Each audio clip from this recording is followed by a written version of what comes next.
Guys Nag Ashwin గారు నిజంగా ఎంత మల్టీ టాలెంటెడ్ అయితే గనా సో ఈ ఒక్క వీడియోతో తెలుసుకోవచ్చు అనమాట. సో ఎందుకంటే సో కల్కి యానిమేషన్ లో చూసుకుంటే గనా సో 2800 సో వరల్డ్ ఎలాగుంటది అయితే సో స్పష్టంగా అయితే చూపించారు మన నాగశ్విన్ గారు.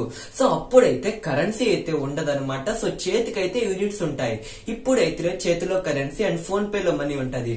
బట్ కానీ అప్పుడైతే స్మార్ట్ వాచెస్ తోనే మనీ అయితే ట్రాన్స్ఫర్ చేసే విధంగా ఉంటది అనమాట. అండ్ అప్పుడైతే సో సులువైన ఆక్సిజన్ కూడా అయితే దొరకదనమాట. సో ప్రతి ఒక్కరు చూసుకుంటే ఆక్సిజన్ మాస్క్స్ అయితే పెట్టుకుంటారు ఓల్డ్ ఏజ్ పీపుల్. అండ్ అదే కాక షాప్స్ నేల మీద కాదండి, డైరెక్ట్ గా గాల్లోనే ఎగరేటట్టు అయితే ఉంటాయన్నమాట. ఇప్పుడు ఏరోప్లేన్ ఎలాగైతే గాల్లో వెళ్తున్నాయో సో అప్పుడైతే ఇంకా మోర్ టెక్నాలజీ తెస్తే ఈజీగా అయితే గన సో షాప్స్ కూడా గాల్లో అయితే పెడతారనమాట. అండ్ ముఖ్యంగా చూసుకుంటే ఒక పైనాపిల్ చూస్తేనే వాళ్ళైతే అంత ఆనందంగా అయితే పైనాపిల్ అని అంటారు.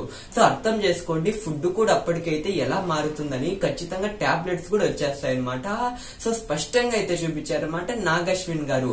అండ్ ముఖ్యంగా భైరవ అండ్ బుజ్జి కాంబినేషన్ చూసుకుంటే గన వీళ్ళిద్దరి కాంబినేషన్ అయితే పీక్స్ లో ఉంటదని చెప్పుకోవచ్చు అనమాట.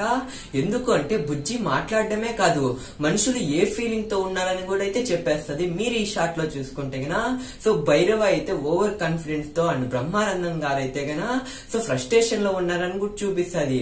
అండ్ భైరవ చూసుకుంటే తనకంటూ ఒక కార్ చేసుకోవడానికి అయితే బుజ్జి అయితే ఎంతో హెల్ప్ చేస్తుంది. సో ఖచ్చితంగా వీళ్ళ కాంబినేషన్ అయితే చాలా కామెడీగా చాలా ప్రతి ఒక్కరు భైరవకి బుజ్జికి అయితే సినిమాలో పర్ఫెక్ట్ గా 100కి 101% అయితే కనెక్ట్ అవుతారనమాట.